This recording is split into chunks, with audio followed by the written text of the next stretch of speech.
You are not in my financial league, not wife material. He said it lightly, as if commenting on the weather. The entire room laughed on cue. I simply nodded, raised my champagne, and typed a single message instructing my team to bring the dossier and the keys, if they wanted to paint me as inadequate. Tonight I would show them exactly where my level truly lay. My name is Emery Parker, and I was 32 years old when I learned exactly how much my dignity was worth to the man I loved. It happened at 8:15 in the evening, amidst the clinking of crystal flutes and the suffocating scent of lilies at the Aspen Ridge Club. The air in the ballroom was conditioned to a crisp 68 degrees, yet the atmosphere felt heavy, weighed down by the collective ego of Denver's old guard. I stood beside Caleb Whitmore, my hand resting lightly in the crook of his elbow. He felt solid, warm, and familiar. At least, I thought he was familiar. We had been together for 11 months, a period of time I had calculated was sufficient to understand a person's core values. I was wrong. We were standing in a circle of 5 people, the kind of circle that forms not out of friendship, but out of strategic necessity.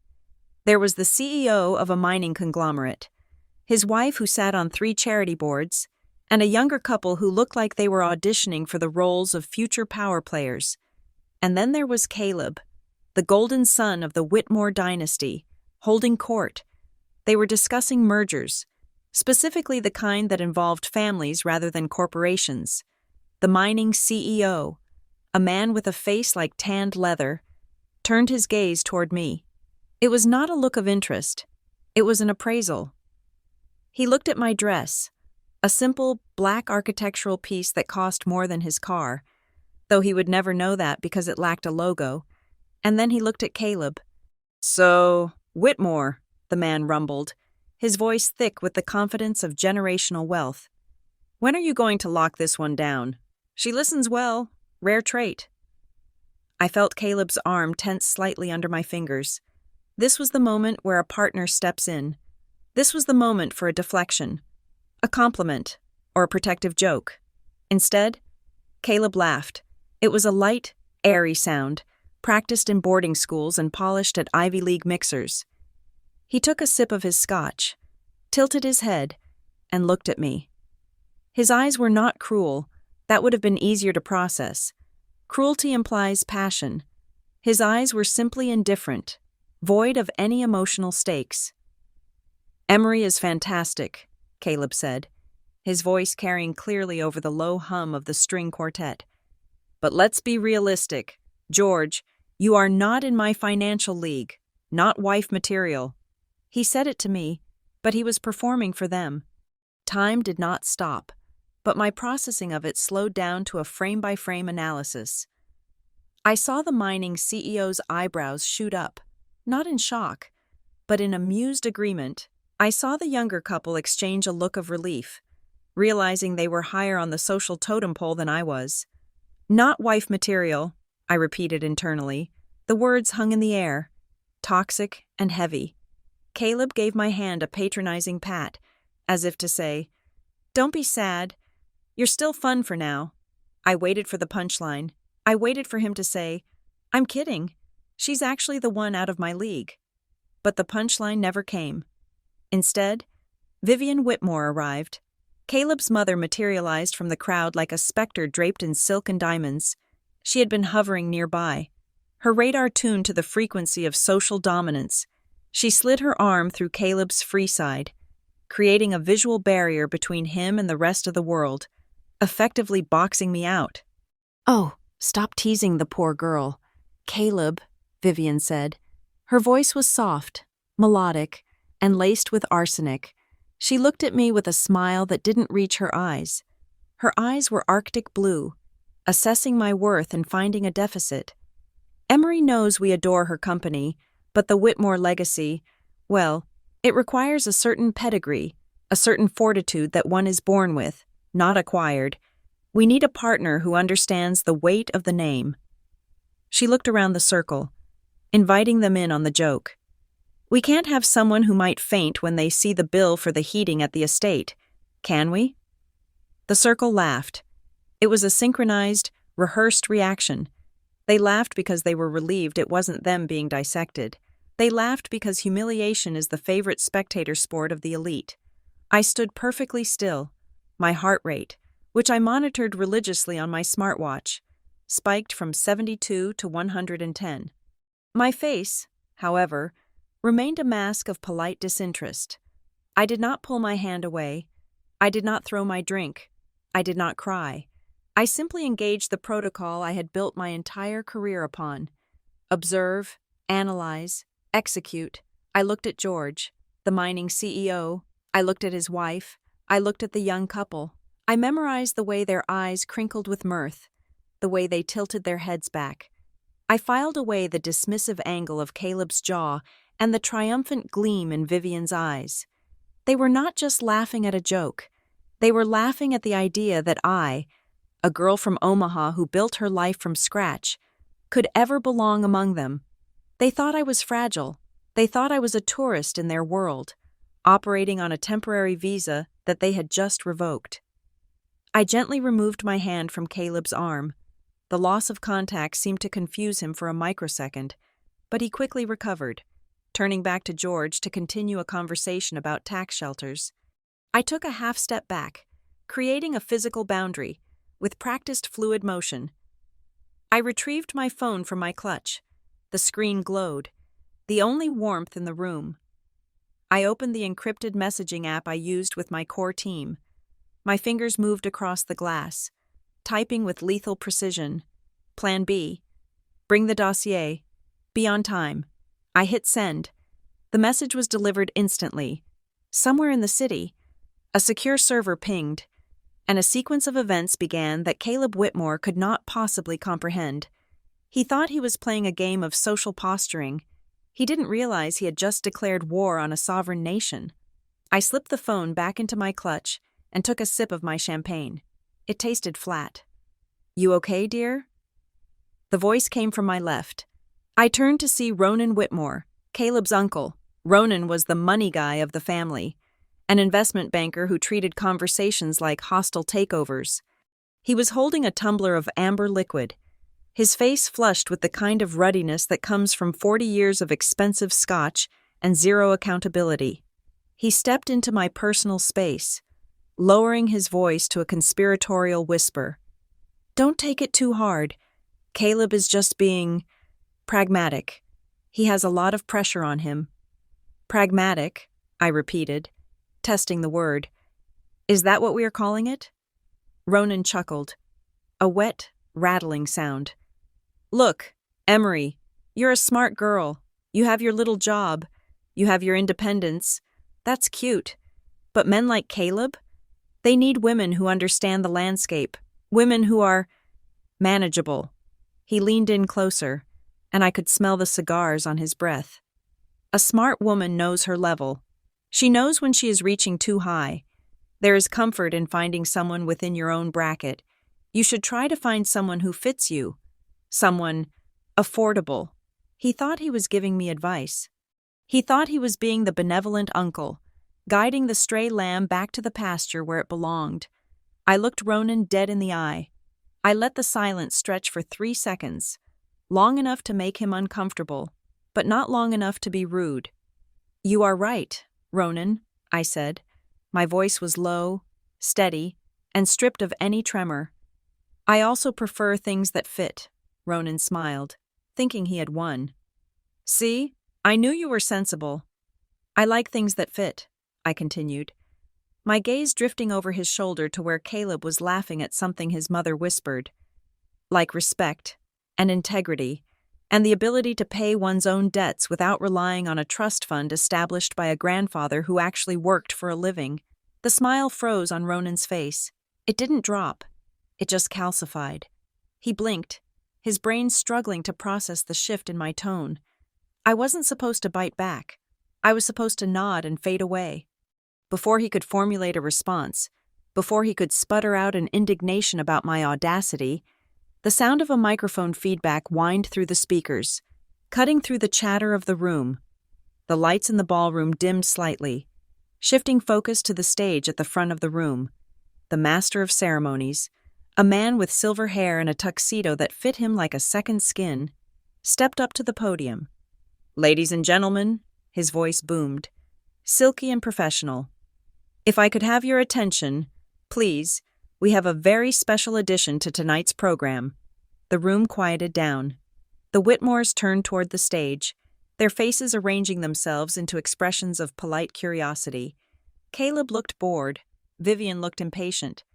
"As you know," the MC continued, "the Whitmore Foundation relies on the generosity of our community to keep our lights on and our programs running.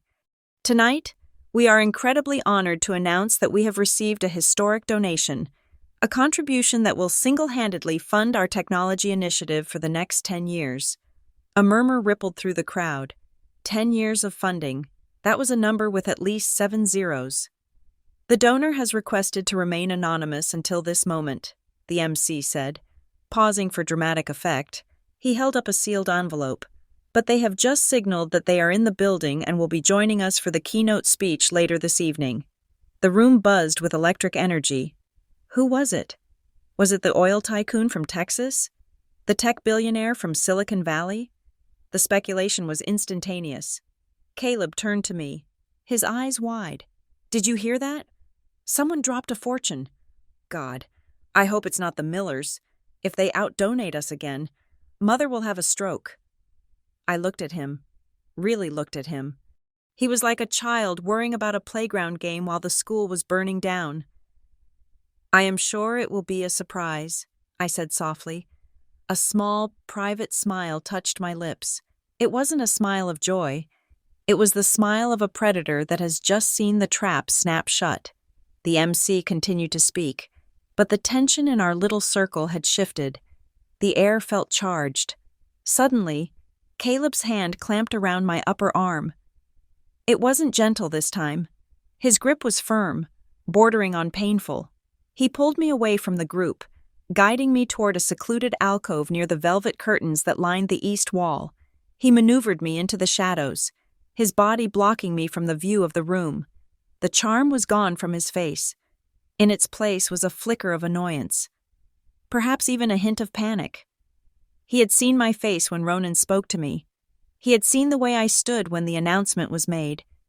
He leaned down, his breath hot against my ear. "Emery," he whispered, his voice a low hiss. "I saw that look. Whatever you are thinking of doing, whatever snide little comment you are preparing, don't." I looked up at him, keeping my expression blank. "I don't know what you mean, Caleb." "Stop it," he snapped. "You are embarrassed. I get it. My mother can be intense, and maybe I was a little blunt, but do not make a scene. Do not ruin this night for my family." He squeezed my arm tighter, his fingers digging into my skin. "You are out of your depth here, Emery," he said, and for the first time, there was a real threat in his tone. "You don't understand the rules of my house. You don't understand how this world works. So just smile, look pretty, and let me handle the adults, okay?" I looked down at his hand on my arm, then back up to his eyes. He thought he was silencing me. He thought he was putting me back in my box. He had no idea that he was standing in the blast radius. "Okay, Caleb," I whispered back. But as he let go and turned back toward the light, adjusting his cufflinks with a smug sense of resolution, I checked my watch. 8:22. The dossier would be at the front desk in 8 minutes. He was right about one thing. I didn't understand the rules of his house, because where I came from, we didn't play by rules that were rigged. We burned the game board and built a new one. And tonight, the fire was just getting started. I grew up in Omaha, a place where the horizon stretches out so flat and wide you feel like you can see tomorrow coming if you squint hard enough.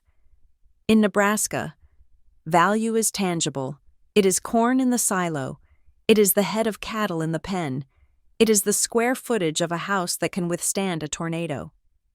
People there look at you and assess your worth with a glance, checking your boots and your truck before they check your eyes. I hated that feeling. I hated the sensation of being appraised like livestock at a county fair, of having my potential capped by someone else's limited imagination. That hatred became my fuel, It drove me to build a life that could not be measured by a glance. It drove me to fall in love with the only thing in the world that does not lie and does not judge: data. I learned early on that if you control the information, you control the outcome. So I stopped trying to be the loudest person in the room and started trying to be the architect of the room itself. 4 years ago, I founded Northglass Infrastructure. The name sounds imposing, like a skyscraper in a cyberpunk novel. But the reality was far less cinematic. I started it in a rented one-bedroom apartment on the edge of the city, sitting on a second-hand office chair that listed dangerously to the left. I had 2 laptops, a coffee maker that leaked, and a survival plan that did not include sleep. Northglass does not make flashy apps. We do not make the kind of technology that gets featured on the front page of lifestyle magazines or discussed by influencers on social media. We do the boring work, the invisible work. We handle supply chain data security for hospital networks, freight logistics for international shipping, and back-end transaction verification for payment processors.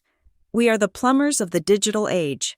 When you swipe your card at a grocery store, or when a surgeon pulls up a patient history on an iPad, my code is the invisible guard dog making sure the data flows without being intercepted. It is unglamorous, tedious, and incredibly expensive. The first year was a blur of instant noodles and panic attacks, but by year 3, we had secured contracts that most startups only dream of. We built a proprietary encryption protocol that became the industry standard for mid-sized logistics firms. Today, Northglass has a dedicated legal team, a sprawling office in the tech district, and a valuation that fluctuates between $60 and $80 million. Depending on which venture capital firm is trying to court us for our Series B round, I am not just comfortable, I am wealthy. I am the kind of wealthy that allows for total autonomy, but very few people know that. This secrecy is not born out of humility. It is a scar tissue formed from experience. Dating as a woman is already a complex algorithm. Dating as a female founder with a net worth in the 8 figures is a statistical nightmare. I learned this the hard way in my late 20s. I dated a man named Mark, a landscape architect with a warm smile and gentle hands. We were happy for 6 months. Then, the day I sold my first major software patch and bought a penthouse. Everything changed. The warmth evaporated. In its place came a suffocating need for control. He started critiquing my spending. He started offering unsolicited advice on my investment portfolio. Despite having 0 experience in finance, he stopped seeing me as his partner and started seeing me as a venture he needed to manage. The dynamic shifted from romance to a power struggle, and I realized that for some men, a woman's success is interpreted as a personal insult. So I made a rule, a hard, immutable line in the code of my personal life. Never let anyone fall in love with the wallet before they fall in love with the human. When I met Caleb Whitmore, I executed this protocol with military precision. I decided to present him with a version of Emery Parker that was digestible, safe, unthreatening. I drove a 3-year-old sedan that had a dent in the rear bumper. I lived in a modest apartment in a converted warehouse district. Nice, but nothing that screamed executive. When he asked about my work, I told him I worked in tech support and systems, a phrase designed to induce boredom. I never lied. Exactly. I just zoomed in on the mundane pixels of my life and cropped out the panoramic view. I wore mid-range clothing brands. I split the check at mid-range restaurants. I let him pick the wine because I pretended not to know the difference between a Pinot Noir and a Cabernet. It was a test. I admit that now. It was a calculated simulation designed to stress test his character. I wanted to know if Caleb Whitmore, the scion of a Denver dynasty, could love a woman who brought nothing to the table but herself. I wanted to know if he could respect me without the armor of status, for a while. I thought he passed. He seemed charming. He seemed grounded. Despite the trust fund, he told me he liked how low maintenance I was. He told me he appreciated that I wasn't obsessed with climbing ladders like the other girls in his circle. I see now how selectively I interpreted those data points. I heard acceptance, where I should have heard condescension. The night of the gala was supposed to be the end of the test. I had planned to tell him the truth in a week or two. I imagined we would laugh about it. I imagined saying, "Surprise, I can actually buy this restaurant," and him kissing me and saying it didn't matter. But the data came back corrupted. When I stood in that ballroom and heard him dismiss me as a financial liability, when I saw him perform his superiority for an audience of peers, the test didn't just fail, it exploded. I realized that my deception had not protected me from gold diggers. It had merely acted as a mirror, reflecting the ugly truth of how the 1% views the rest of the world. By pretending to be ordinary, I had given Caleb permission to treat me as disposable. I sat in the back of the town car earlier that evening, looking at the city lights blurring past, and I felt a cold resolve settle in my chest. I had built Northglass by finding vulnerabilities in systems that everyone assumed were secure. I found the cracks that no one else looked for. Caleb thought I was a simple variable in his life equation, a rounding error he could delete when he was ready to get serious with someone of his own caliber. He did not know he was dating the architect, and as I stood there in the shadows of the Aspen Ridge Club, waiting for my assistant to deliver the dossier that would dismantle his arrogant little worldview, I realized something else, something that made my blood run colder than the champagne in my hand. This wasn't just about him being a snob. The specific way his mother had asked about my signature, the way his uncle had prodded about my investment capabilities over the last few months, it was forming a pattern. I did not know yet that this test would flip the entire chessboard over. I did not know that by peeling back the layers of the Whitmore family, I was about to expose something far more rot-infested than simple social elitism. I was about to find something illegal. I took a breath and centered myself. The founder was back online. The girlfriend was gone. And if they wanted to talk about leagues, I was about to show them that we weren't even playing the same sport. To understand why the gala became a battlefield, you have to rewind to the beginning. You have to understand the specific, suffocating texture of our romance. It started at Improper Co., a coffee shop in the River North Art District that smells of roasted beans and industrial floor polish. I was there working on a secure patch for a logistics client. Hidden behind a pair of noise-canceling headphones, Caleb was at the table next to mine. He had spread his belongings across the wooden surface like a general colonizing a new territory. There were textbooks on macroeconomics, a laptop with a privacy screen, and a leather-bound notebook that looked like it cost more than my first car. He wasn't just studying, he was performing the act of studying. He frowned at his screen with an intensity that demanded an audience. We made eye contact when he asked to borrow my charger. That was the opening move. But the real game began 3 minutes later.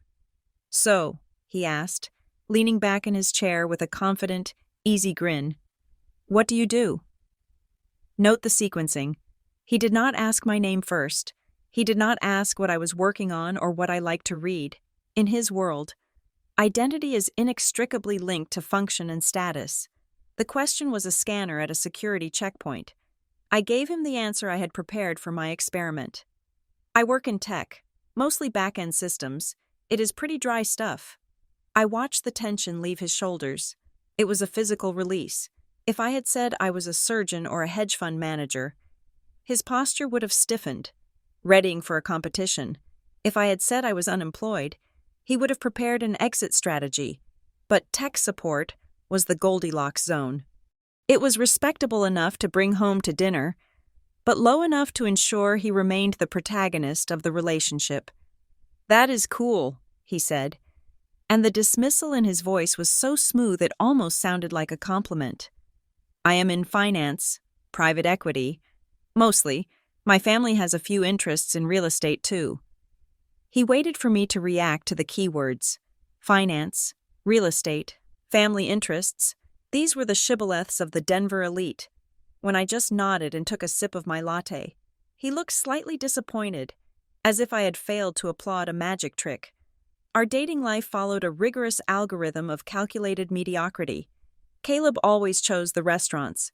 He avoided the ultra-expensive steakhouses where his parents ate, but he also avoided the hole-in-the-wall taco spots that actually had good food. We went to places that were nice, places with white tablecloths, but paper napkins. On our third date, he scanned the menu and looked at me with a furrowed brow that feigned concern. "The sea bass looks good," he said. "But do not feel pressured. If it is too expensive, we can skip appetizers. I know rent in the city is crazy right now." He said it with such benevolence. He wanted to be the gallant knight protecting the peasant girl from financial ruin. He never asked if I could afford it. He never considered that I might be able to buy the restaurant. He simply assumed that my budget was a fragile thing that required his careful stewardship. I played my part. I smiled and ordered the chicken. "You are right," I said. "Better to be safe."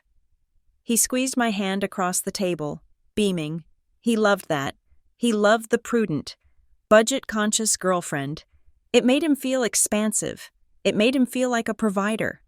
Even though we split the check 50-50 because I insisted on fairness.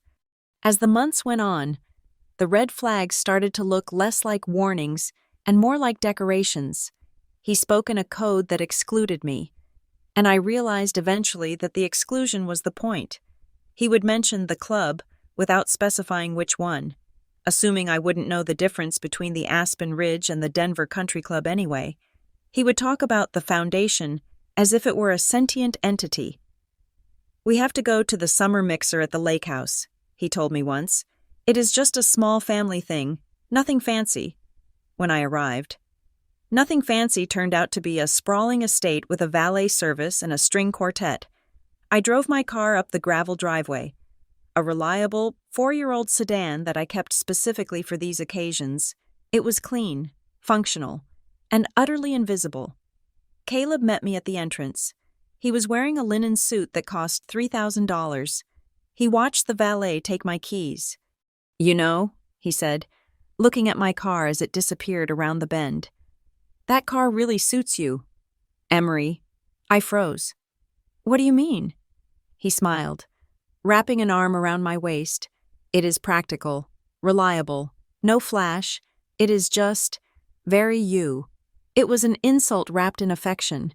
He was telling me that I was vanilla, that I was the sensible footwear of women, that I lacked the sleek lines and horsepower of the women he was used to, and that he graciously accepted this deficiency because it made him look brighter by comparison. I forced a smile. "I like reliable." "Exactly," he said, kissing my temple. "That is why I like you. You are grounded." The most egregious moment came 3 weeks before the gala. We were sitting on his balcony, overlooking the city skyline. I had been complaining, part of my cover, about a difficult client who was refusing to upgrade their security protocols. Caleb listened, swirling his whiskey. He put on his serious face, the one he used when he wanted to dispense wisdom. "You know, Emery," he said, "if you are struggling to find good clients, I could help. My dad knows a lot of people in logistics. I could probably get you an interview with their IT department. It might be a step up from freelancing." I had to bite the inside of my cheek to keep from laughing. The client I was complaining about was a transnational shipping conglomerate paying my company $2 million a quarter, and Caleb was offering to get me an entry-level interview with his dad's golf buddy. "That is really sweet of you, Caleb," I said, my voice steady. "But I think I can handle it. I want to build this on my own." He shrugged, clearly thinking I was being stubborn and naive. "Suit yourself. I just hate seeing you hustle so hard for so little. You do not have the network I have. There is no shame in using a ladder when it is offered." He truly believed he was the prize. He believed that access to his world was the ultimate charity he could bestow upon me. But the moment that sealed his fate, the moment that turned my cold observation into hot, righteous anger, happened by accident. I was meeting him at a bar downtown. I arrived 10 minutes early. As I walked toward the booth where he was sitting, I saw he was with a friend from college, a guy named Trent, who wore boat shoes in October. I was about to wave, but then I heard my name. I paused behind a decorative pillar, obscured by a large fern. "She is cute, man," Trent was saying. "But is she, long-term?" Caleb laughed. It was the same laugh he would later use at the gala. "She is perfect for right now," Caleb said. He took a drink. Emery is easy. She is low maintenance. She does not ask for expensive trips. She does not nag me about diamonds. She is just grateful to be here. So, no drama? Trent asked. Zero drama, Caleb confirmed. It is such a relief. After Vanessa, I needed someone who does not think she runs the show. Emery knows her place. She is comfortable. I stood there, frozen behind the fern. Comfortable. He didn't love me because I was kind. He didn't love me because I was smart. He didn't even love me because I was beautiful. He loved me because he thought I was small. He loved me because he looked at me and saw a blank canvas where he could project his own superiority. No drama was just code for no power. He thought I was easy to please because he assumed I couldn't afford to have standards. I backed away slowly, turning around and walking out of the bar. I sent him a text 5 minutes later saying I had a migraine and couldn't make it.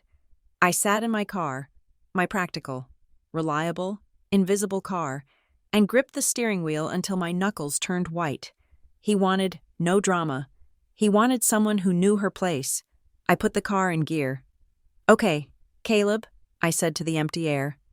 If you want to talk about my place, let's talk about it, but we are going to need a bigger audience. That was the moment the experiment ended. The next time he saw me, at the Aspen Ridge Club Gala, he wouldn't be looking at the safe, grateful girlfriend.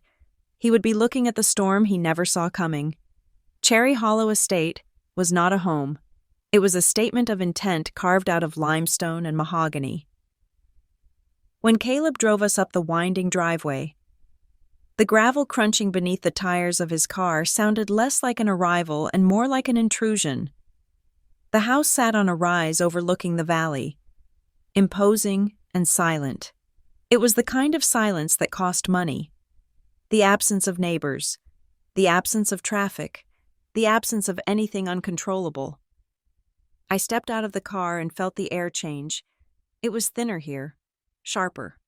I smoothed down the skirt of my dress, a navy blue number chosen specifically for its ability to blend into the upholstery, and followed Caleb to the massive oak double doors.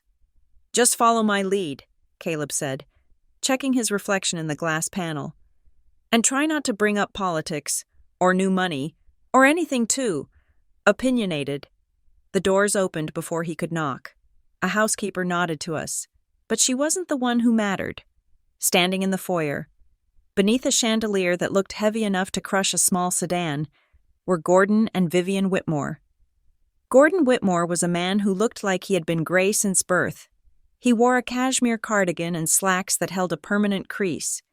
He extended a hand to me, his grip dry and brief, like he was touching a receipt he intended to throw away. You must be Emery, he said. He didn't smile. He didn't frown. He simply acknowledged my presence as a factual occurrence, like rain on a picnic day. Caleb has mentioned you. It is a pleasure to meet you, Mr. Whitmore, I said, projecting the perfect amount of deferential, polite warmth. Gordon, please, he said, though his tone suggested I should stick to sir. He turned his back immediately, walking toward the sunroom.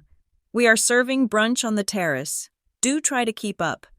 Vivian Whitmore was different. If Gordon was a wall, Vivian was a mirror, shiny, hard, and showing you exactly what you lacked. She was beautiful in a way that required significant maintenance and a complete refusal to age naturally. She took my hands in hers, her diamonds pressing cold against my skin. Oh, aren't you just lovely, she said. Her eyes performed a full biometric scan of my outfit, my jewelry, and my shoes in less than 2 seconds. I saw the micro-expression of relief when she categorized me as harmless. Caleb said you worked in computers, but I pictured someone much more utilitarian. I work in data infrastructure, I corrected gently. Infrastructure, she repeated, testing the word as if it might be sour. How fascinating. It is good for a woman to have a vocation, something to keep the mind sharp. She linked her arm through Caleb's, effectively reclaiming him, and led us toward the terrace. I walked a step behind, exactly where I was expected to be. The brunch spread was immaculate. Silver platters held smoked salmon, artisanal cheeses, and pastries that looked too geometric to be edible. We sat at a round table made of wrought iron. The fifth chair was occupied by Ronan Whitmore, Caleb's uncle. Ronan was the aggressor of the family. Where Gordon was distant, Ronan was loud. He sat with his legs sprawled, nursing a Bloody Mary at 11 in the morning. "So," Ronan boomed, pointing a celery stalk at me, "Caleb tells me you are in the tech sector. Volatile market right now. Very volatile." "It has its ups and downs," I said, reaching for a napkin. "Ups and downs? That is an understatement," Ronan scoffed. "I have been telling anyone who will listen that the tech bubble is about to burst. Again, valuations are inflated. Everyone thinks they have the next billion-dollar idea. But nobody understands the fundamentals. Do you understand P to E ratios, Emery?" He asked it with genuine sincerity, as if he were asking a toddler if they knew the alphabet. "I have a basic understanding." I lied. My company, Northglass, had a price-to-earnings ratio that would have made Ronan weep with envy. But I kept my face blank. "Well, let me explain it to you simply," Ronan began, launching into a lecture about market cycles that was at least 15 years out of date. He explained the concept of liquidity. He explained what a bond was. He spoke to me slowly, enunciating his words, while Caleb ate his eggs, Benedict and nodded along. Caleb did not say. "Actually, Emery runs her own business." He did not say. Emery probably knows this. He just let his uncle dismantle my intelligence because it was easier than interrupting. "That is very insightful, Ronan," Vivian interrupted. "But not to save me. She just wanted the spotlight back. But let's not bore the poor girl with finance. Emery, dear, tell me about your little job. Is it difficult? Staring at screens all day?" "It pays the bills," I said. Vivian smiled, a tight, pitying thing. "That is the important thing, isn't it? Being self-sufficient. It is so admirable. Modern girls are so scraped-knee tough these days." She made competence sound like a deformity. I sat there, sipping lukewarm tea, and I realized something profound. They weren't trying to get to know me. They were trying to calibrate me. They were running a mental credit check. The questions weren't, "Who are you?" or "What makes you laugh?" The subtext of every sentence was, "How much are you worth?" and "Are you a liability?" And that was when the cracks appeared. It happened during a lull in the conversation. Gordon placed his fork down a little too hard against the china. "Ronan," Gordon said, his voice dropping an octave, "I need you to call the bank in Zurich on Monday. The bridge loan for the Skyline project is stalling." "It is not stalling," Ronan snapped, his arrogance faltering for a split second. "It is just a compliance delay. The underwriters are being difficult about the zoning variance." "We are 3 months behind schedule," Gordon hissed. "If we do not get that liquidity injection by the end of the quarter, the covenants on the primary loan will trigger. We could lose the collateral." I froze. I knew the Skyline project. It was a massive commercial real estate development downtown that had been plagued by rumors of mismanagement, and I knew exactly what triggering covenants meant. It meant they were over-leveraged. It meant the Whitmore family, for all their posturing and limestone estates, was cash poor. They were drowning in debt, desperately moving money around to keep the illusion afloat. I took a sip of water to hide the sudden sharpness in my eyes. Ronan caught me looking. He narrowed his eyes, clearly irritated that an outsider had witnessed a moment of weakness. He decided to deflect by attacking. "What about you, Emery?" Ronan asked aggressively. "Do you invest? Or do you just keep your savings in a checking account?" "I have a small portfolio," I said. "Nothing major, just some index funds," Ronan laughed. It was a barking sound.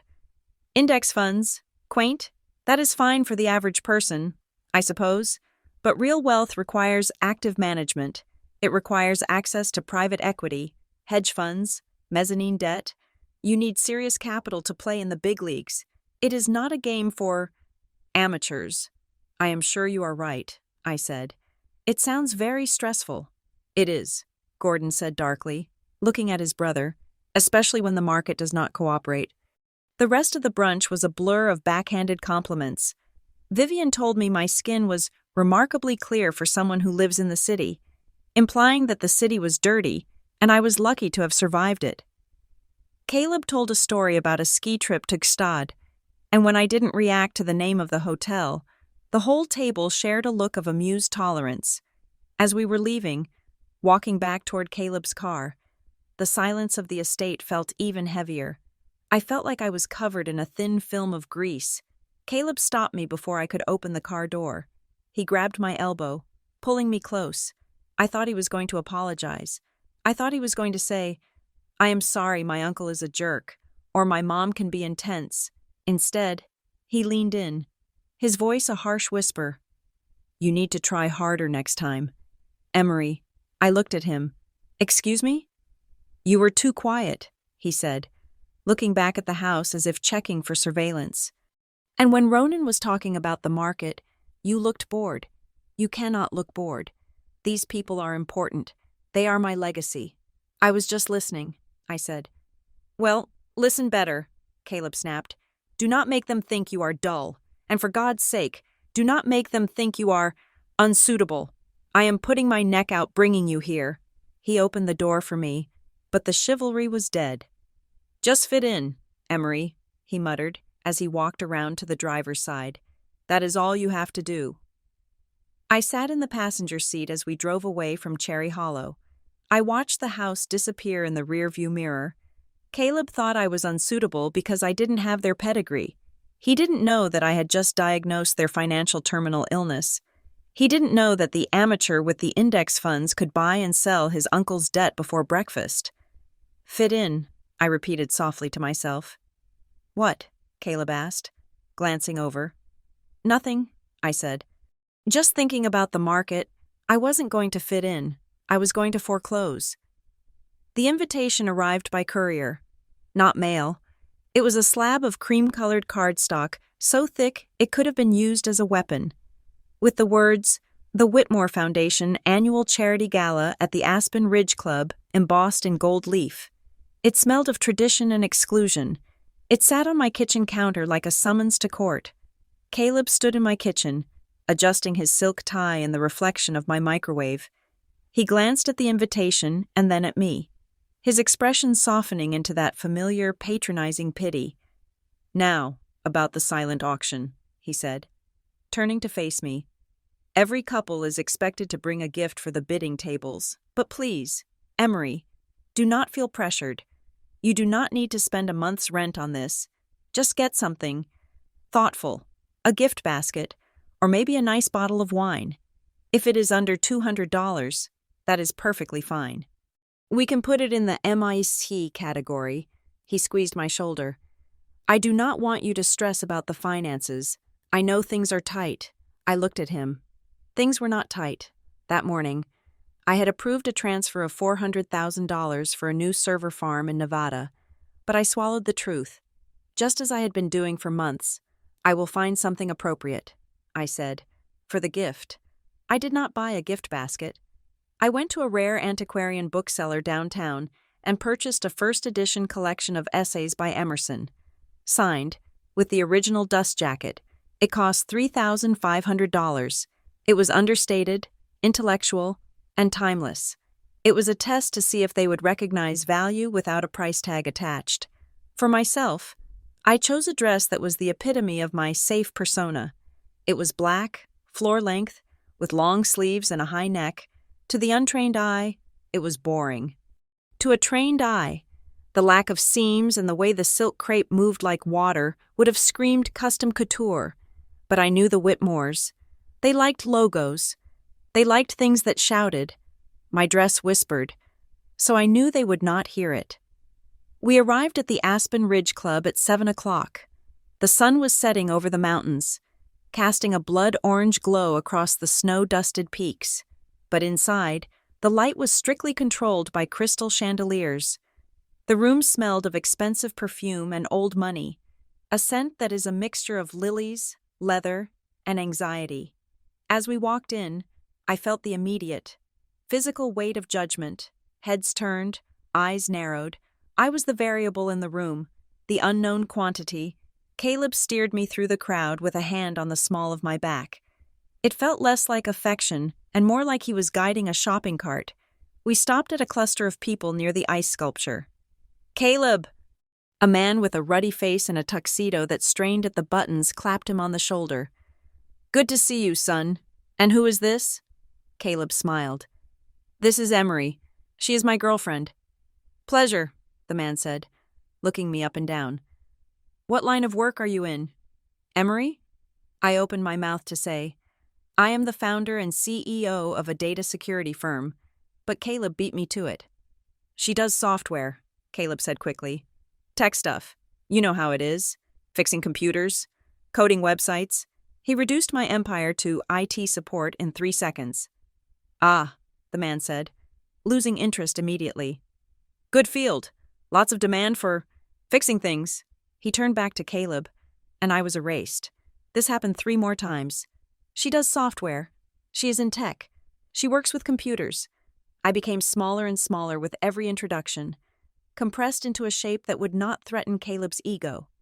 I watched him work the room, laughing at jokes that weren't funny, agreeing with political opinions he didn't hold. He was desperate. I could see the sweat on his brow, the frantic energy in his eyes. He needed this night to go well because he needed the donors to save his family's sinking ship. And then, we found Ronan. Caleb's uncle was holding court near the bar, swirling a glass of scotch. He saw us approaching and his eyes lit up, not with warmth, but with the glee of a cat spotting a mouse. "There they are," Ronan announced to the circle of donors around him. "The happy couple." He pulled us into the circle. I recognized the faces: George, the mining CEO, Vivian, watching from the periphery like a hawk, and a few others, potential investors, people Ronan needed to impress. "We were just talking about asset allocation," Ronan said, locking eyes with me. "I was telling George here that the smartest money right now is in tangible assets, land, gold, things you can touch.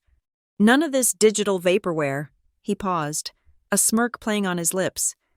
"But Emery probably disagrees, right? Being in the tech world, you probably think crypto is the future." "I think diversification is the future," I said calmly. "And risk management," Ronan laughed. "Risk management, that is cute. You know, it is funny. People who work for a paycheck always talk about risk. People who sign the paychecks talk about opportunity." He looked around the circle, inviting them to join the lesson. "See? That is the difference," Ronan continued, gesturing at me with his glass. "Emery here. She thinks in terms of safety, saving up for a rainy day, a 401k, and that is fine. The world needs worker bees. But Caleb? Caleb is a king bee. He has to think about the hive. He has to think about legacy." I felt the heat rise in my cheeks, not from embarrassment, but from a rage so cold it burned. I looked at Caleb. I waited for him to step in. I waited for him to say, "Actually, Emery runs a company that could buy this club." Caleb did not speak. He looked at his uncle, then at the donors, and he smiled.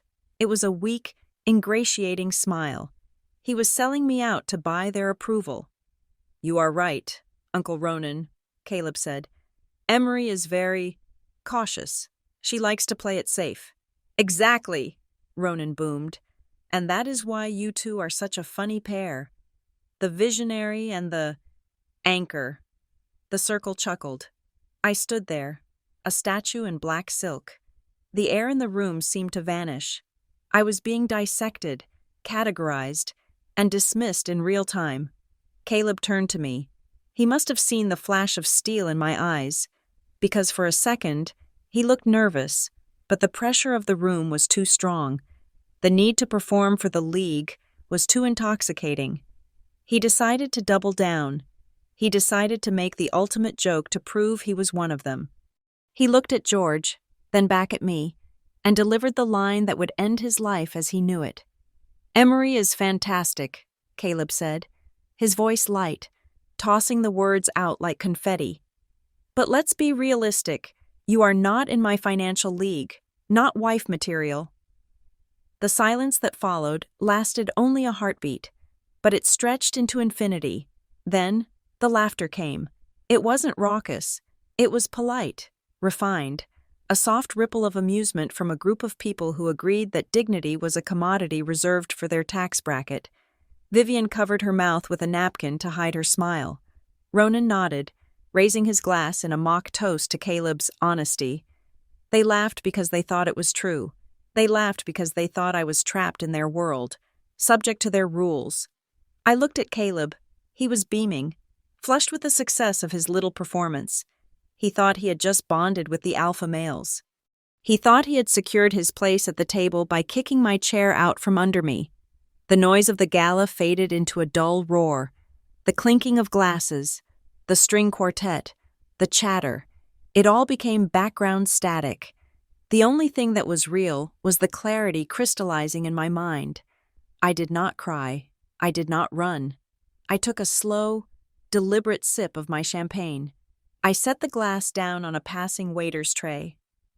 I turned my body fully toward Caleb. I waited until the laughter died down, until the silence returned, thick with anticipation. They expected a pout. They expected a scene. "You are right," I said. My voice was not loud, but it cut through the air like a diamond cutter on glass. Caleb blinked, his smile faltering. "I am not in that league," I continued, holding his gaze until he flinched, "because I do not play this game." I didn't wait for his response. I didn't look at Ronan or Vivian. I turned on my heel and walked away. The cliffhanger wasn't that I left. The cliffhanger was that as I walked toward the exit, I pulled my phone from my clutch and typed the message I had been holding back for 6 months. Execute. The game was over. The war had just begun. I did not walk toward the exit. I walked toward the stage. Most people in that room thought I was fleeing. I could feel their pity radiating against my back like heat from a pavement in July. They watched the little girlfriend in the black dress retreat. Defeated by the crushing weight of the Whitmore legacy, they turned back to their drinks, satisfied that the social order had been preserved. They were wrong. I approached the stage manager, a young woman with a headset who looked stressed enough to snap. I caught her eye. I did not ask for permission. I simply held out my hand for the microphone she was guarding. "I have an update for the program," I said. My voice was calm, the kind of calm that bypasses argument and goes straight to compliance. She hesitated, looking at her clipboard, but then she looked at my face. I do not know what she saw there. Perhaps the absolute certainty of a woman who owns the building in spirit if not in deed. But she handed me the microphone. At the podium, the master of ceremonies was just clearing his throat to introduce the mystery donor. He saw me approaching from the wings. Confusion flickered in his eyes, but he was a professional. He assumed I was part of the script that he had not been shown. And now, he announced, his voice booming through the speakers, "Please welcome the representative for our anonymous donor." I stepped into the spotlight. The glare was blinding. For a second, I could not see the audience, only a sea of darkness punctuated by the glitter of diamonds and the glow of smartphones. But as my eyes adjusted, I found them. I found the circle. Caleb was mid-laugh, a glass of champagne halfway to his mouth. The glass stopped moving. His smile did not fade. It just disconnected from his brain, hanging there like a glitch on a screen. Vivian dropped her napkin. Ronan narrowed his eyes, squinting as if trying to bring a blurry picture into focus. The silence that fell over the room was heavy. It was not the respectful silence of anticipation. It was the confused silence of a system error. It was the sound of an elevator cable snapping a split second before the scream. I placed the microphone in the stand. I did not smile. I did not smooth my hair. I stood tall, letting the black silk of my dress absorb the light. "Good evening," I said.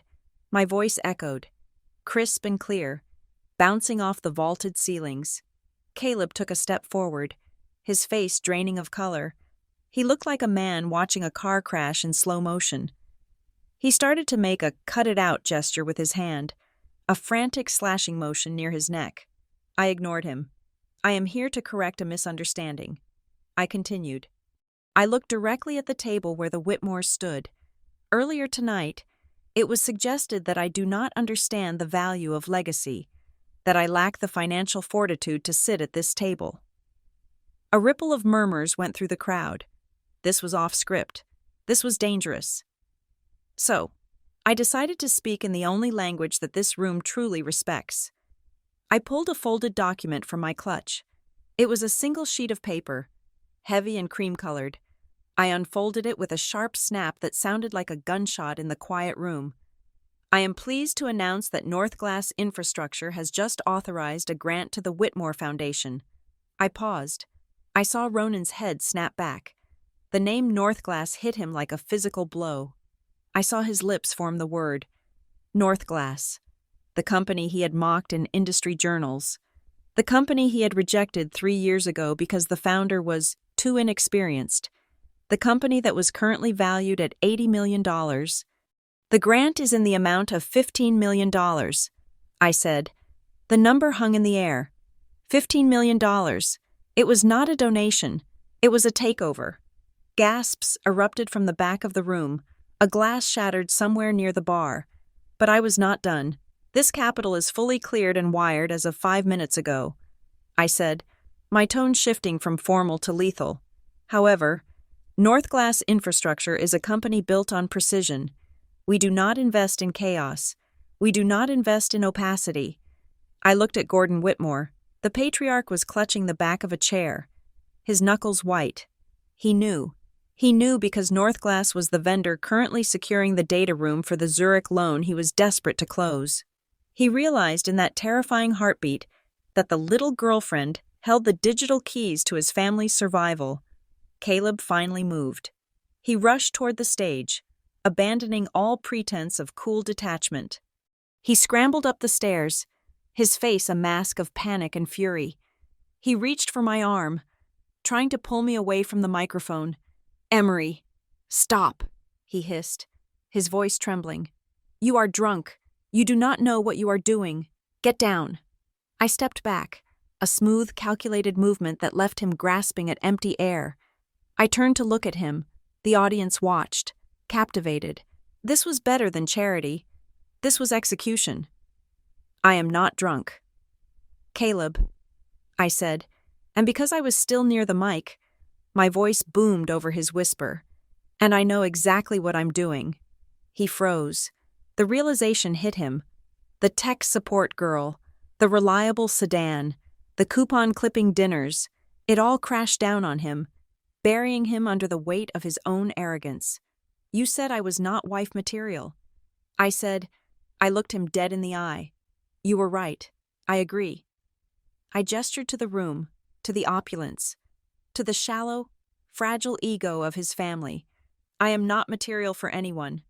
Caleb, I am the architect. I am the material of my own life." I turned back to the audience. Caleb stood there, paralyzed, stripped of his narrative, and there is one final condition attached to the donation. I said. I looked at Ronan. He was shaking his head, pleading silently with his eyes. He knew what was coming. He knew what a $15 million injection from an outside firm meant. Effective immediately, the Whitmore Foundation will submit to a full, independent external audit conducted by a firm of my choosing. I announced. The room went dead silent. An audit, for a legitimate charity. An audit is a nuisance, for the Whitmore Foundation, which I suspected was being used to service the family's private debts and hide their liquidity crisis. An audit was a death sentence. To ensure transparency, I continued, my voice mercilessly bright. Northglass legal teams have already countersigned the agreement with the State Oversight Board. The audit begins on Monday morning at 9 o'clock. I folded the paper and placed it on the podium. Gordon Whitmore sank into a chair. Vivian looked as though she had been slapped. Ronan looked ready to vomit. They weren't just embarrassed. They were exposed. I hadn't just outspent them. I had cornered them. I had bought the right to tear their house apart brick by brick, legally and publicly. I stepped away from the microphone. Caleb was still standing there, his mouth slightly open. He looked small. He looked affordable. "Emery," he whispered. "Why?" I didn't stop walking. I passed him. my shoulder brushing against his tuxedo. I didn't look back at the stunned crowd. I didn't look back at the flashing cameras that were suddenly going off. I leaned in close to Caleb. Just for a second. Tonight, I am not leaving to get revenge, I said softly. I gestured to his family. His father slumped in the chair. His mother freezing in her diamonds. His uncle terrified of Monday morning. I am leaving because I just saw the truth, and it is worthless. I walked down the stairs, the sound of my heels striking the wood the only rhythm in the room. I walked through the parted crowd, straight out the double doors, and into the cool, clean night air. My phone did not stop vibrating for 4 hours. It buzzed against the marble countertop of my kitchen island like a dying insect. Frantic and persistent, I did not turn it off. I simply poured myself a glass of water, sat on a bar stool, and watched the notifications stack up on the lock screen. Caleb sent 47 messages between the time I left the gala and 3 o'clock in the morning. The first dozen were pure shock. Where did you go? Please pick up. You can't just leave like that. Then came the panic. My dad is hyperventilating. The board is asking questions. You have to come back and tell them it was a joke. Then, the anger. You humiliated me. You planned this. You let me look like an idiot in front of everyone I know. How could you be so cruel? And finally, the gaslighting. The weapon of choice for a man losing control. I was just trying to protect you tonight.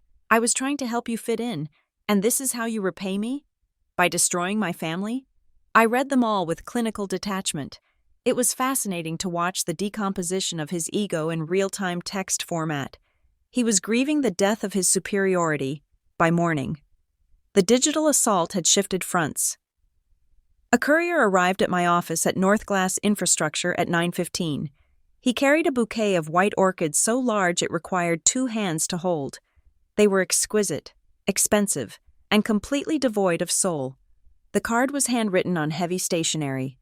Emery, dear, families are complicated, and emotions ran high last night. We are all under a lot of pressure. Please, let us put this misunderstanding behind us. We would love to welcome you properly, now that we know the full picture. Love, Vivian.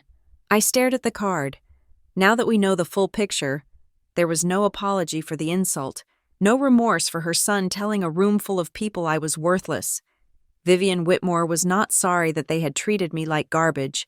She was sorry that they had accidentally thrown away a winning lottery ticket.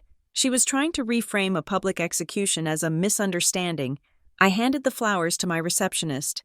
Donate these to the hospital down the street, I said, and burned the card. Half an hour later, my executive assistant pinged me. Ronan Whitmore is on line 1, she said, her voice laced with confusion. He says he wants to discuss a synergy opportunity regarding the new data centers. I almost laughed. Synergy, 12 hours ago. I was a worker bee who needed to learn her place. Now, I was a synergy opportunity. Ronan was a shark, and sharks do not have memories. They only have appetites. If I took that call, he would talk to me as if the gala never happened. He would speak the language of capital, assuming that money erases all sins. Tell him I am in a meeting, I said, and tell him my calendar is full until the next fiscal year. But the hardest part wasn't the enemies, it was the neutrals. My phone rang again. It was Sarah, a mutual friend who had introduced me to Caleb almost a year ago. I picked up, expecting support. Emery. Sarah sighed, her voice tight. I heard what happened. Look, you were amazing. That donation was a total power move. But did you have to go that hard? I paused. Excuse me? It is just... Caleb is really messed up, she continued. He called me crying. You know how much pressure he is under with his dad. They are just old-school people. Emery, they do not mean to be offensive. It is just their culture. Maybe you could have just pulled him aside? Publicly shaming them. It feels a little aggressive. I hung up without saying a word. This was the social warfare I had anticipated. The world loves a Cinderella story, but only if Cinderella stays humble. The moment Cinderella buys the castle and evicts the wicked stepmother, she becomes the villain. Society demands that the victim remain polite. We are allowed to succeed. but we are not allowed to settle the score. I spent the rest of the morning working, burying myself in the clean, binary logic of code. Code does not gaslight you. Code does not tell you to be the bigger person when someone spits in your face. At 11 o'clock, the security desk called, "Ms. Parker, there is a gentleman here to see you." The guard said, "Caleb Whitmore. He has coffee?" I pulled up the security feed on my second monitor. There he was. Caleb stood in the sleek, minimalist lobby of North Glass, holding 2 cardboard cups from our favorite coffee shop. He looked disheveled in a curated way, hair slightly messy, shirt unbuttoned at the collar. He was playing the role of the repentant rom-com hero. He thought he could charm his way past the badge scanners with a latte and a sad smile. He looked at the receptionist, flashing that boyish grin that used to work on me. He probably thought this was romantic. He probably thought I would see him on the monitor, melt, and run down into his arms. I pressed the intercom button. "David," I said to the guard, "please inform Mr. Whitmore that he is trespassing. If he is not out of the building in 60 seconds, call the police." I watched on the screen as David stepped out from behind the desk. Caleb's smile vanished. He tried to argue. He pointed at the elevator. He gestured with the coffee cups. David, who was 6'4" and a former Marine, simply pointed at the revolving door. Caleb slammed the coffee cups into a trash can and stormed out. He didn't want to see me. He wanted to reclaim his territory. He couldn't stand the idea that the door he used to open with a patronizing pat on the head was now locked from the inside. I needed air. That evening, I had a dinner meeting with a potential client at a French bistro in Cherry Creek. I arrived early and ordered a sparkling water. The restaurant was dimly lit, intimate, the kind of place Caleb and I used to go to when he wanted to feel sophisticated but frugal. And then I saw him. He was sitting 3 tables away, near the window. He wasn't alone. Sitting across from him was a woman who was the physical embodiment of the Whitmore standard. She had blonde hair blown out to perfection, a strand of pearls, and a posture that suggested years of equestrian training. She was laughing at something he said, leaning in, touching his hand. It had been less than 24 hours. I felt a cold knot in my stomach. It wasn't jealousy. It was clarity. Caleb looked up. Our eyes locked across the dining room. He froze. The woman kept talking, unaware that her date had just mentally left the building. Caleb stared at me. He didn't look ashamed. He looked wistful. He pulled out his phone. A moment later, mine buzzed on the table. "I miss you." The text read, "She is boring. She is not you." I looked at him, then down at the phone. He didn't miss me. He missed the safety. He missed the version of me that he could control. He missed the tech support girl who thought his mediocrity was brilliance. He was sitting with a woman who was his equal in status, and I guaranteed it terrified him. He wanted his smallness to feel big again, and I was the mirror he had broken. I flipped my phone face down and turned my attention to my client, who had just walked in. I erased Caleb Whitmore from my peripheral vision, but the day wasn't done with me yet. When I returned to the office late that night to sign some final paperwork, my CFO, Marcus, was waiting for me. Marcus was a man of few words and extreme precision. He did not wait for pleasantries.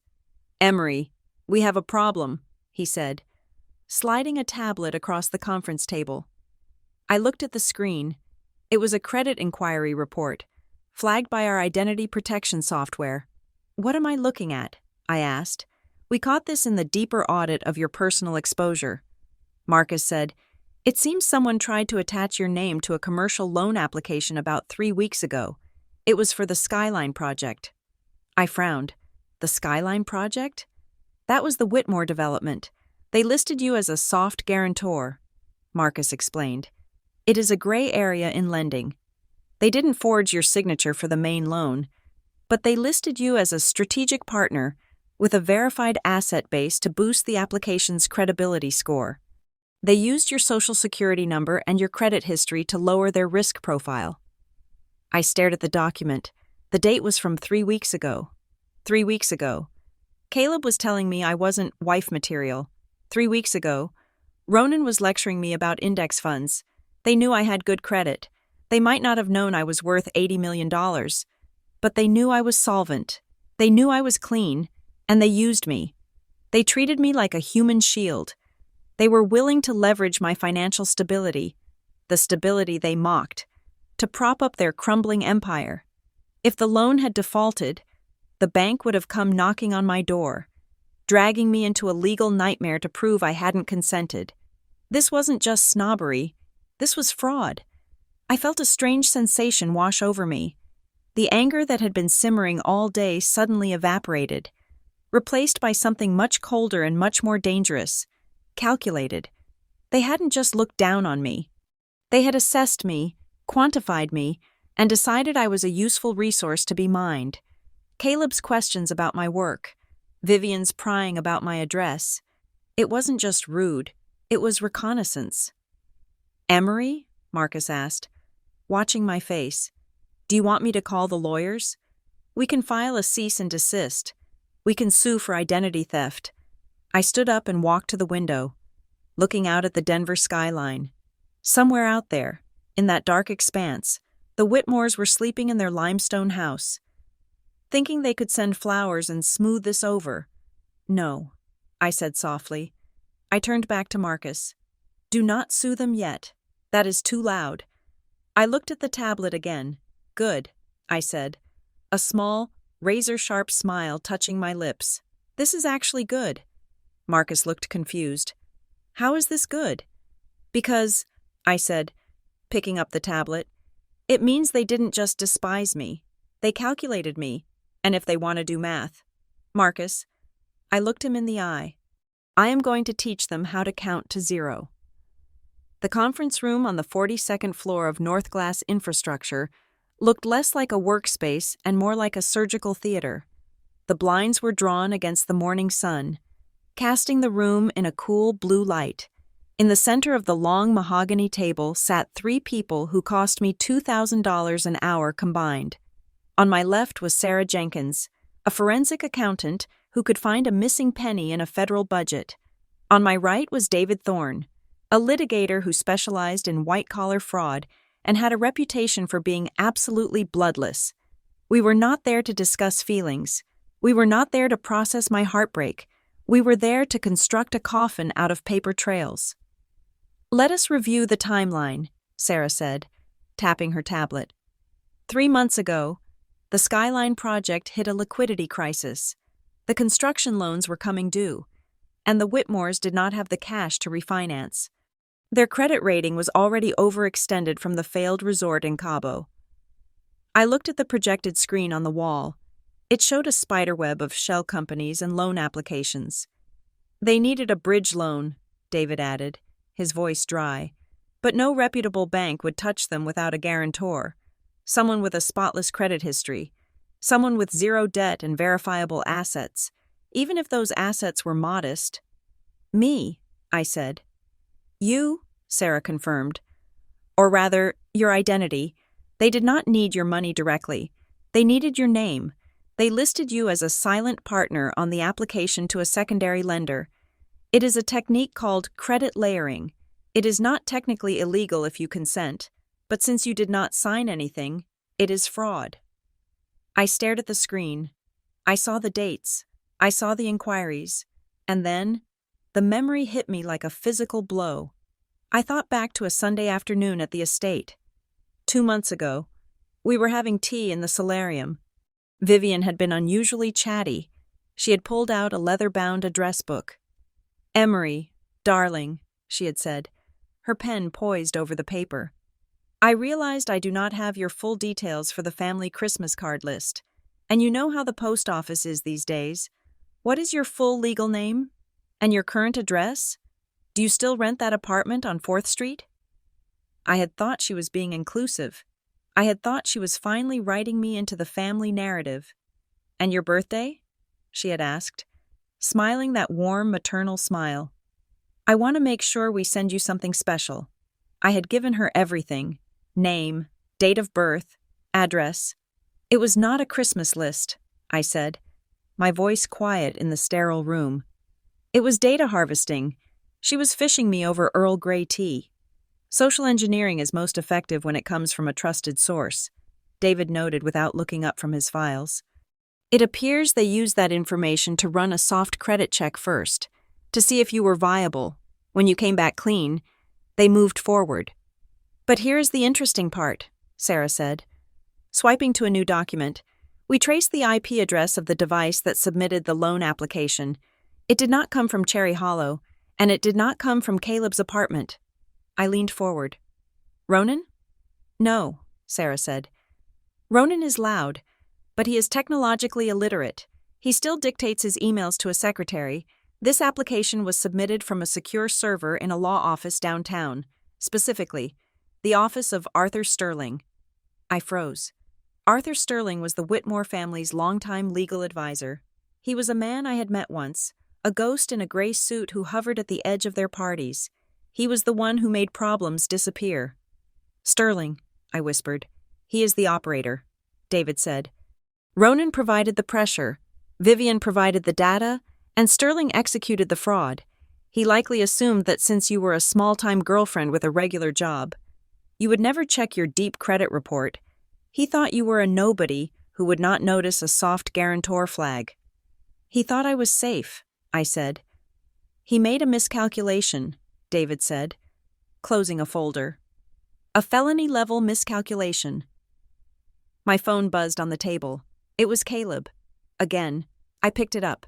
Emery, please. I talked to my dad. He is a mess. We need to sit down. Just 5 minutes. I can explain everything. Let's meet for coffee. Neutral ground. I looked at the text. He was still trying to play the relationship card. He thought this was a lover's quarrel. He thought if he could just get me in a room, look at me with those sad brown eyes, and talk about us, he could fix it. I looked at David. He wants to meet. He says he wants to explain. David took off his glasses and cleaned them slowly. Excellent. Let him explain, but not over coffee. I typed a reply. My fingers moved steadily. Without a tremor, I agree. We should talk. I am available tomorrow at 2 o'clock, but we are not meeting at a coffee shop. We are meeting at the North Glass Conference Center, room 4B, and Caleb, bring your lawyer. I will have mine. I hit send. 30 seconds later, the reply came. Lawyers? Emery. Come on. Why do we need to make this so formal? Can't we just talk like people? He was terrified. I could feel it through the screen. He wanted the soft, pliable Emery. He wanted the woman who would nod and say, "It is okay. I understand." I typed back, "No. Those are the terms. Confirmation required by email within the hour. Or the offer is rescinded." He confirmed 4 minutes later. I set the phone down.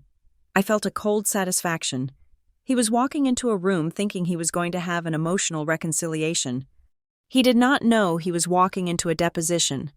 Now, Sarah said, bringing my attention back to the screen. There is one more thing.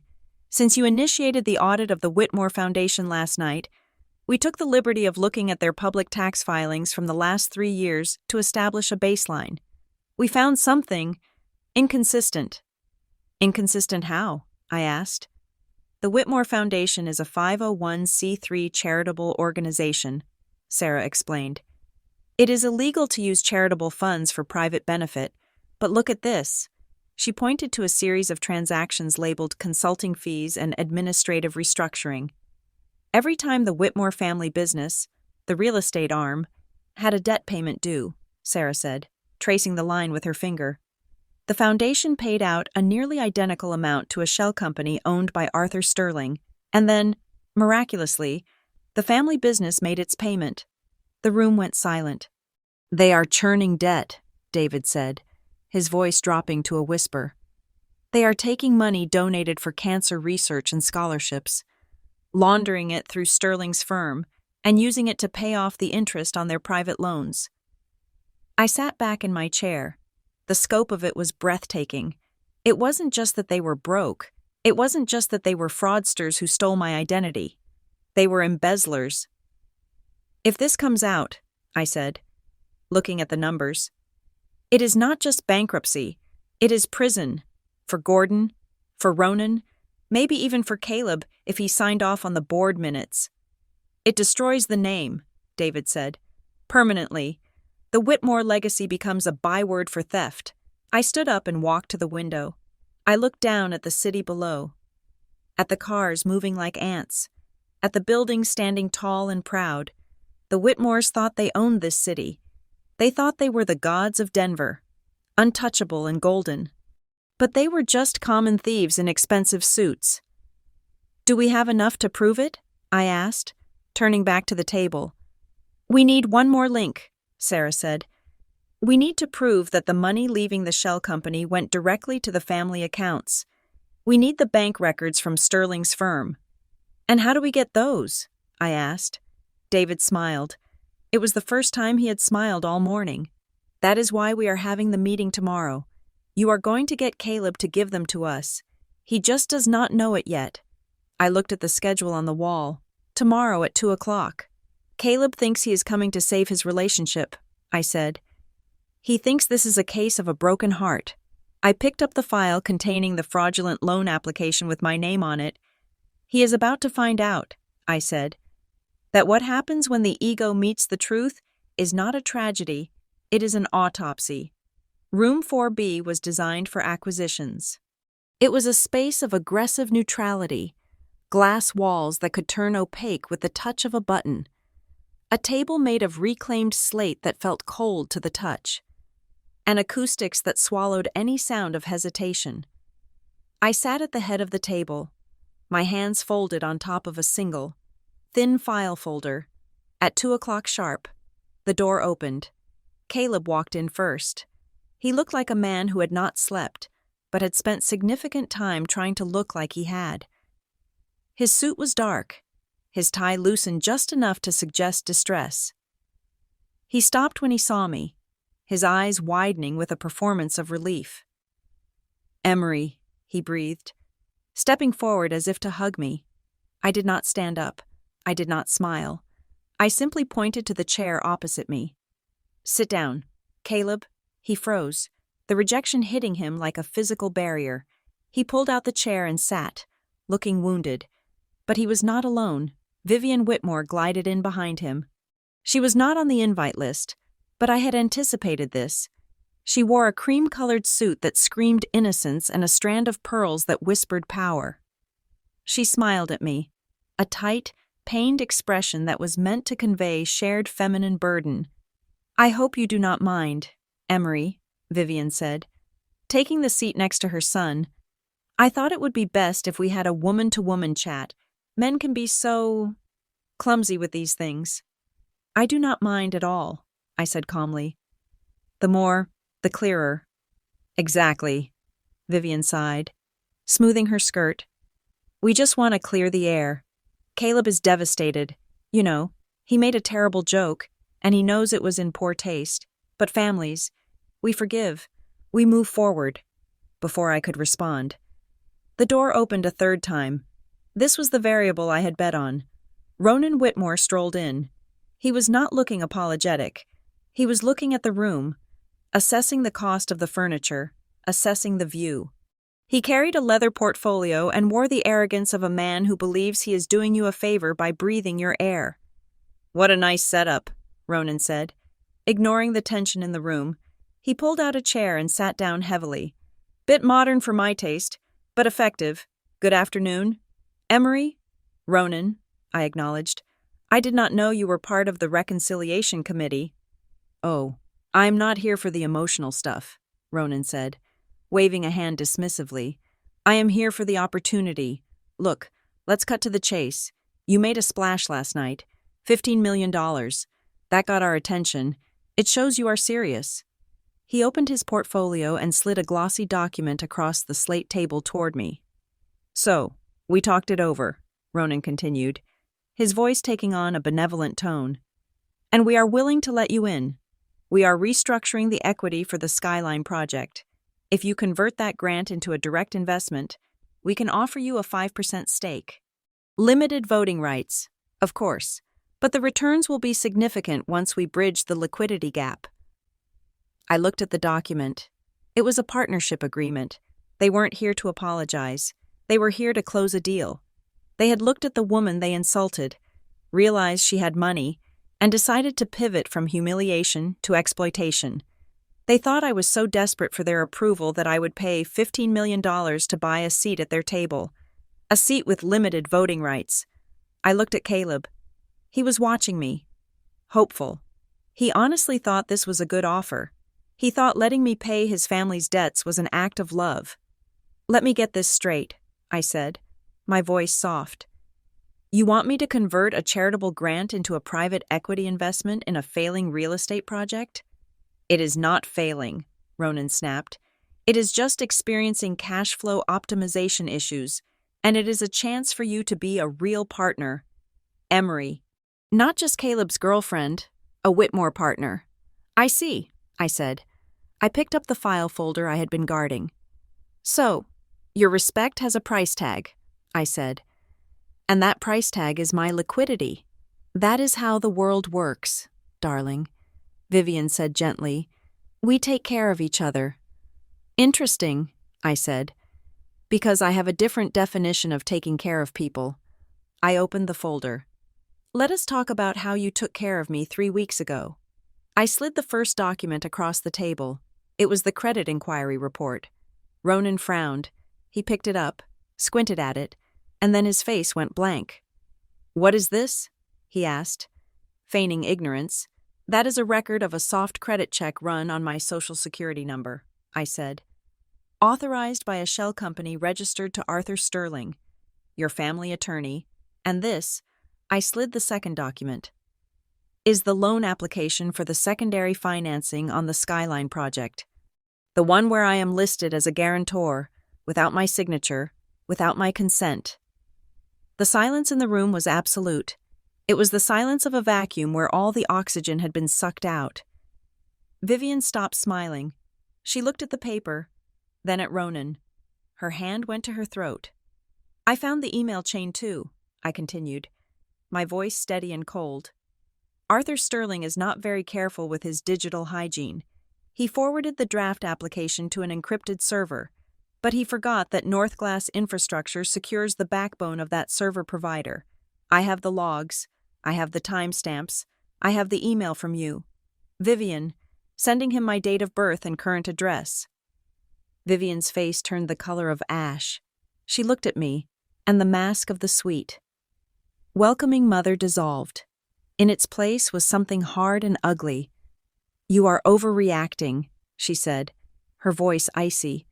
"It was a formality. We were going to tell you. It was just to hold the rate." "You were never in any real danger. I am not overreacting. Vivian," I said. "I am clarifying."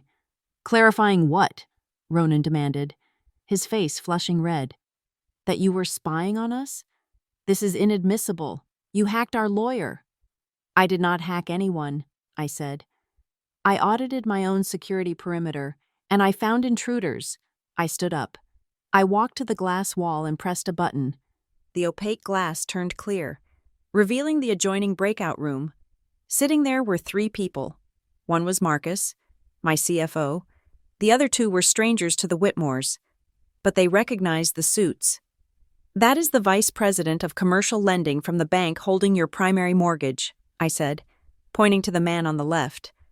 "And the woman next to him is a senior auditor from the firm I hired to investigate the foundation." Caleb jumped to his feet. "Emery, what did you do?" "They have been listening," I said. "Legally, I told you this was a formal meeting. You consented to the terms when you confirmed the email." Ronan looked at the glass wall, then back at me. He looked like a cornered animal. "You can't do this," Ronan hissed. "Do you know who we are? If you try to pin this on us, we will bury you. We will ruin your reputation in this town. You will never sign another client." "I do not think so," I said. I slid the final piece of paper across the table. "This is a breakdown of the federal statutes regarding wire fraud, identity theft, and bank fraud," I said. "And below it is a draft of a civil complaint. But frankly, Ronan, the civil suit is the least of your worries. If the bank decides to press criminal charges based on the fraudulent guarantor application, you are looking at 5 to 10 years, per count. I leaned over the table, bracing my hands on the slate. I am not describing violence. Ronan, I am describing the penal code. Caleb collapsed back into his chair. He put his head in his hands. He looked small. He looked like a child who had broken a vase and realized he couldn't glue it back together. "You are ruining my life," Caleb sobbed. His voice was muffled, pathetic. "My God, Emery, you are burning everything down. Why?" I looked at him. I looked at the man I had cooked dinner for, the man I had laughed with, the man who had looked me in the eye and told me I wasn't enough because I didn't have a trust fund. "No, Caleb," I said. "I am not ruining your life." I paused, letting the words hang in the air like a guillotine blade. "You ruined it the moment you decided to treat people like material. You thought I was a resource. You thought I was an asset to be leveraged. You forgot that assets can depreciate, and sometimes they can become toxic." I straightened up and looked at Vivian and Ronan. They were silent, staring at the people behind the glass wall. "The audit of the Whitmore Foundation begins Monday," I said. "But the bank?"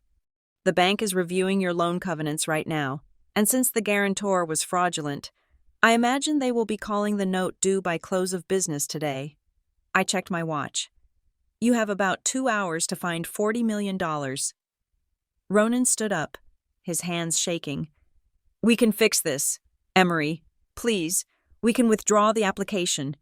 We can—" "It is already in the system," I said. "It is data. It is immutable." I walked toward the door. I had one final card to play, the one that would ensure they didn't try to spin this in the press. "Oh," I said, pausing with my hand on the handle. "One more thing." They looked at me, terrified. "Tomorrow night is the Whitmore Foundation's live stream fundraiser," I said. "The one where you plan to honor my donation and save face." I smiled, and it was the coldest thing I had ever done. "If I do not see a public statement of full transparency released by noon tomorrow, admitting to the accounting errors and accepting the independent audit, I will be joining the live stream." I looked at Caleb. "And I will publicly withdraw my funding live on air. I will explain exactly why Northglass does not partner with criminals, and I will bring the receipts." I opened the door. "Have a productive afternoon." I walked out, leaving them in the soundproof room with the glass wall, trapped with the truth they had tried so hard to hide.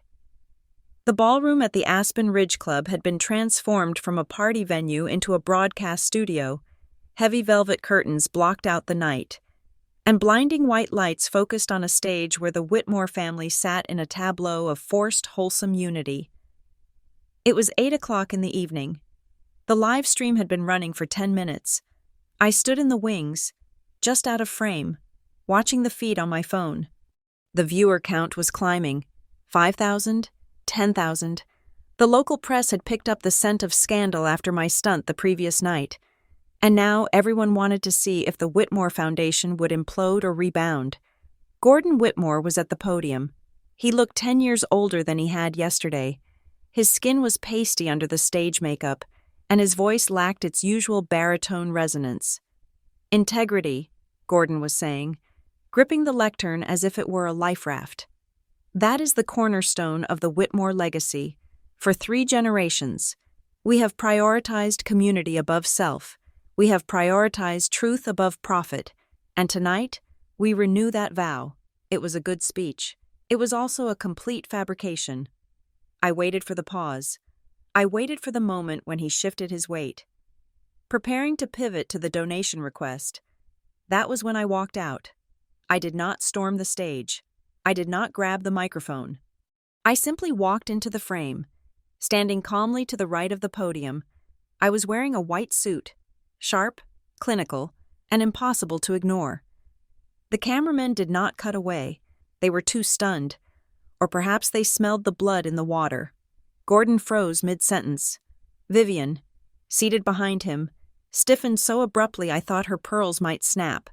Ronan half rose from his chair, his eyes darting to the security guards who were standing down. Per the instructions of my legal team. "Good evening," I said. My voice was not amplified, but the lapel mic on the podium picked it up perfectly. I turned to the camera. "I am the donor mentioned in yesterday's announcement," I said, looking directly into the lens. "And I am here to assist Mr. Whitmore with the transparency he was just discussing." I turned to Gordon. He looked terrified. He knew that in my hand, I held the file containing the fraudulent loan application and the bank's notice of default, which had been transmitted to his office 3 hours ago. "Mr. Whitmore," I said pleasantly, "the audience is waiting. Have you signed the public commitment to a full independent audit? And have you released the letter admitting to the accounting irregularities regarding the family trusts?" The silence that followed was excruciating. It was the sound of a dynasty holding its breath. Gordon looked at Ronan. Ronan looked at the floor. They were hesitating, even with the sword hanging over their heads. They could not bring themselves to admit fault. They were so addicted to the image of their own perfection that they were willing to risk total destruction rather than bend the knee. "We are reviewing the language," Gordon stammered. "These things take time. Emery, we want to be precise." "Precision is excellent," I said. "But truth is better." I took a step closer to the podium. "You have 2 choices. Gordon, choice A is that you sign the document on this podium, right now, in front of these witnesses. You accept the audit, you accept the oversight, you clean the house." I paused. "Choice B is that I formally withdraw the $15 million grant immediately, and when I do, I will explain to these 30,000 viewers exactly why North Glass Infrastructure cannot legally partner with this foundation. I will explain the credit layering, I will explain the identity theft, and I will show them the documents." The viewer count on the monitor spiked to 40,000. The chat stream was moving so fast, it was a blur of neon text. Gordon looked at the papers in my hand. He knew I wasn't bluffing. He knew I had the power to turn a public relations crisis into a federal indictment. "We will sign," Gordon whispered. It was a defeated sound. "Excellent," I said. "Please, the pen is right there." As Gordon bent down to sign the document that would effectively end his reign as the unchecked king of Denver philanthropy, Caleb stood up. He had been sitting on the far edge of the stage, looking like a ghost, but now he walked toward the center. He looked at me, and his eyes were wet. The cameras turned to him. "I am sorry," Caleb said. He wasn't speaking to the audience. He was speaking to me, but the microphone caught every jagged edge of his voice. "I said it," Caleb confessed, his voice shaking. "I told them you were not wife material. I said you weren't in my league." The room went deadly quiet. Ronan tried to signal him to stop, but Caleb was past the point of strategy. He was in free fall. "Why did you say it, Caleb?" I asked softly. "Because I wanted them to laugh," he said, tears finally spilling over. "I wanted my uncle to think I was strong. I wanted my mother to think I had standards. I felt so small next to them. And you were so safe. I thought if I put you down, it would lift me up." He looked at the camera, then back at me. "I did it because I am weak, Emery. I am the one who isn't enough, not you." It was the most honest thing a Whitmore had ever said, and it destroyed him. He had just admitted to the world that his entire persona was a construct of insecurity. He had hammered the final nail into the coffin of his own reputation. Ronan jumped up, trying to salvage the wreckage. "My nephew is emotional," Ronan shouted, forcing a laugh that sounded like grinding gears. "It has been a stressful week. Just a misunderstanding between lovers. Nothing to see here." I held up the file. "The timeline of the fraudulent loan application suggests otherwise." "Ronan," I said, "the dates do not lie, and neither does the IP address from your lawyer's office." Ronan shut his mouth. He sat back down. There was no spin that could survive the gravity of the facts. Gordon finished signing the papers. He handed them to me with a trembling hand. He looked broken. The old money armor had shattered, revealing the frightened, indebted man underneath. Thank you, I said, taking the document. The auditors will be here at 8 o'clock tomorrow morning. Have the books open. I turned to leave. I had what I came for. The fraud was stopped. The money was safe. The truth was public. Caleb stepped into my path. He looked at me with a desperate, tragic hope. He thought that maybe, because he had confessed, because he had humiliated himself, there was a path back. He thought this was the part of the movie where I forgave him. "Emery," he whispered, "I can change. I can learn. Teach me how to be better." I looked at him. I felt no anger. I felt no sadness. I just felt a profound, spacious indifference. "You can learn respect, Caleb," I said, my voice low and final. "But I am not here to be your syllabus." I walked past him, down the stairs, and out of the light. The aftermath was swift and clinical. The bank called the Skyline loan the next morning. The Whitmores were forced to liquidate assets to cover the debt. The ski chalet in Aspen, the vintage car collection, and a significant portion of their private holdings. They were not destitute, but they were diminished. They were no longer the gods of the city. They were just people with a mortgage they struggled to pay. The fraudulent loan application using my name was formally canceled. My credit report was scrubbed clean. Arthur Sterling, the lawyer, was disbarred 6 months later. I never heard from Caleb again. I heard rumors that he moved to Chicago, trying to start over in a city where his last name didn't carry the weight of a collapsed star. 2 weeks after the live stream, I stood in my living room. I wasn't in the rented apartment anymore. I was in my real home, a penthouse overlooking the city, with floor-to-ceiling windows that framed the mountains. It was quiet. The air smelled of rain and eucalyptus. I held a glass of wine, looking out at the lights of Denver. For so long, I had thought that hiding my success was the only way to find something real. I thought I had to shrink to fit into someone else's life. I thought love required me to be less so that a man could feel like more. I took a sip of wine. I had won, but I didn't win because I had $80 million. I didn't win because I had outsmarted a dynasty of frauds. I won because I finally understood my own value. I won because when the world told me I wasn't enough, I didn't believe them. I realized that I wasn't wife material for a man like Caleb Whitmore because I was the architect of my own existence. I wasn't in his league. I was the one who owned the stadium. I set the glass down and turned away from the window, walking back into the warmth of my home, ready for whatever came next. Thank you so much for tuning in to hear my story. I would love to know where you are listening from, so please drop a comment below and let's get a conversation started. If you enjoyed watching the Whitmores crumble, please make sure to subscribe to Morgan Revenge Stories, like this video, and hit that hype button so we can share this victory with even more people.